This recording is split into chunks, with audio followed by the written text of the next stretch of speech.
Ring प्रकारना संपर्को એટલે કે કોન્ટેક્ટ્સની રચના યોગ્ય આકૃતિ સાથે સમજાવો। તો તાંબા અથવા તો ચાંદીના કોટેડ કરેલું તાંબાથી બનેલી રિંગ એટલે કે પોલી રિંગ કે જેની અંદર હોલો કંડક્ટર કહેવાય તેની અંદરમાં રિંગ એ સ્ટેશનરી ફિક્સ કોન્ટેક્ટ તરીકે કામ કરે છે। ઘણીવાર સ્લોટેડ અથવા તો વિભાજિત એટલે કે છૂટું છૂટું થયેલું ડિસ્ટ્રીબ્યુટેડ થવાથી થોડું એક્સપાન્શન થાય જેથી મૂવિંગ કોન્ટેક્ટ સારી રીતે એની જોડે જકડાયેલો રહે। આ જે તમને આકૃતિમાં દેખાય છે તો આ તમારું ring type hollow fix contact છે અને અહીંયા આગળ આ જે એના કોન્ટેક્ટ છે એ તમારા ડિસ્ટ્રીબ્યુટ થયેલા છે અને આ તમારો મૂવિંગ કોન્ટેક્ટ જે છે એની અંદર અને આજુબાજુ આ સ્પ્રિંગ છે જેના કારણે એ જકડાયેલું રહે છે।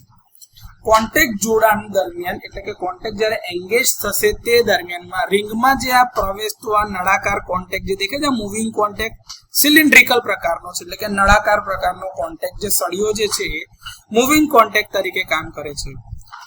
एकदम सारू प्रेशर तमने मळी એટલે સારા દબાણ અને વિશ્વસનીય કોન્ટેક્ટ એટલે કે રિલાયેબલ કોન્ટેક્ટ ને સુનિશ્ચિત કરવા માટે તે સામાન્ય રીતે સ્પ્રિંગ લોડેડ આ દેખાય છે તમને આજુબાજુ બધે સ્પ્રિંગ લોડેડ એટલે કે એને દબાવે છે જકડી રાખવા માટે ને દબાવે છે।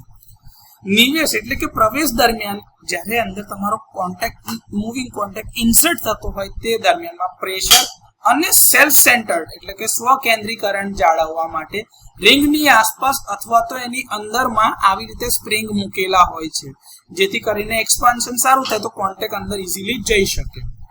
ડિસ્કનેક્શન દરમિયાન આર્કનું સંચાલન કરવા માટે આર્ક ઇન્ટરપ્શન ચેમ્બર ઘણીવાર આર્ક સેપરેટર્સ એટલે કે આર્ક વિભાજક અથવા તો ગેસ ઇન્સ્યુલેટેડ ચેમ્બરની સાથે આવેલા હોય છે।